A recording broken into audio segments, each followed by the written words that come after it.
ఎందుకు ఏడుస్తున్నావు? ఏం లేదు, మీరు వెళ్ళండి. ఇప్పుడు ఏమైంది? నీకు నచ్చినట్టుగానే సపరేట్గా బాగానే ఉన్నావు కదా, ఇంకెందుకు ఈ ఏడుపు? ఏమో, నాకు ఏడుపు వస్తుంది. ఏం చేయాలి ఇప్పుడు? అదే అన్నీ బాగున్నప్పుడు ఎందుకు వస్తుందని. హే పిచ్చా నీకేమన్నా? ఆపు, ఏంటిది? అంతా నా కర్మ. పెళ్ళైనప్పటి నుంచి రోజు ఏడుస్తూనే ఉన్నా కదా.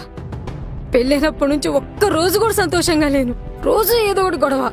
అసలు ఎందుకే జీవితమా అనిపిస్తుంది. ఎంతసేపు అందరినీ నేనే అర్థం చేసుకోవాలి, నన్నెవరూ అర్థం చేసుకోరు. అర్థం చేసుకున్నాను కాబట్టే సపరేట్గా తీసుకొచ్చా. సపరేట్గా ఉంటే మనం సంతోషంగా ఉంటాంలే అనుకున్నా. నాకేం తెలుసు నువ్వు ఇలా మనసులో ఏదో పెట్టుకొని మాట్లాడకుండా ఒంటరిదాన్ని చేస్తావని. నువ్వేమంత కరెక్ట్గా లేవు నేను హ్యాపీగా యాక్సెప్ట్ చేసుకోవడానికి. నీ కోపం వల్ల మిస్క్యారేజ్ అయ్యేలా చేసుకున్నావు.